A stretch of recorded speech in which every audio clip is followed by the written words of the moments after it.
So what we do is we run 4 lines. We run 2 daisy chains, 2 Tropic Star daisy chains off our riggers on teaser reels. We run 2 long baits off the outriggers that are twisted up and fished in clicker, free spool clicker. Then we run 2 shorts that are just behind the daisy chains, and those are run off flatline clips, twisted up once again, fished in free spool with clicker. And we fish 50 pound. And you're trolling at what, 3 knots, 3.5 knots? No, we're trolling at about between 6 and 6.5. Are you really? Yeah. And if we're fishing, if I'm fishing Drew's boat, we'll slow it down to 4.5, 5.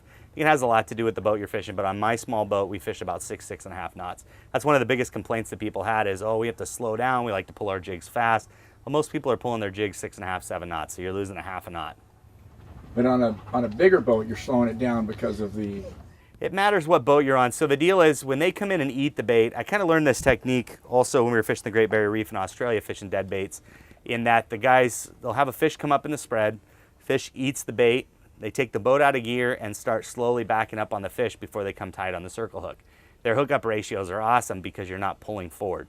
So on a larger boat, I troll a little bit slower because when the fish comes in and eats it, what's happening is you're getting a lot of slide in the boat, whereas my small boat, I fish a 23.5 foot boat, we're able to slow the boat down and almost take it out of gear and stop before we come tight on the fish, which is a huge difference in the hookup ratio, so you're not pulling it out of their mouth. Are you putting a loop in the line? Is it a drop back loop? There's no drop back loop anything. It's just we twist them up and we run them in our riggers super light. What does that mean? So we take the end of the, we let our baits out, then we're gonna take and we're gonna go like this. We go like this before we put it in our rigger, which keeps it from pulling line off the reel. And then we're full free spool and clicker. How much is in that twist, Bill? Oh, like, I don't know, 5 twists, 6 twists. And how many feet though? It doesn't matter. It has nothing to do with it. It just goes up in the clip like this. So then it's off to your rod and off to the bait. So it's just that short little 2 or 3 feet. Well, what that's doing, the only reason why we twist it up is because we fish the gears in free spool, or the reels in free spool with clicker. So what happens is if we weren't to twist it up in the rigger, it's going to want to take off. Or you can fish light rubber bands, whatever works for you. So all it is making it stable in one spot. I wasn't sure what you're Like in Australia, they fish the clothesline pin type riggers, same type of deal. Very So cool. end product is that, swims like a champion, looks like a live bait behind the boat. You don't mix your baits.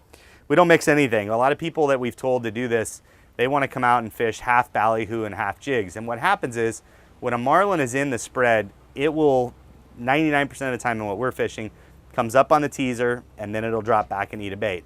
If you have a marlin jig in the water, a lot of times it'll go over and smack it around or try to take a bite out of it. If that fish gets stung by that, it's gone for the day. You're not going to catch that fish. Fish comes up and takes a bite out of a ballyhoo, misses, you screw something up, like 80%, 90% of the time that fish is going to come right back up and eat another one because it's a live bait. It's a real bait.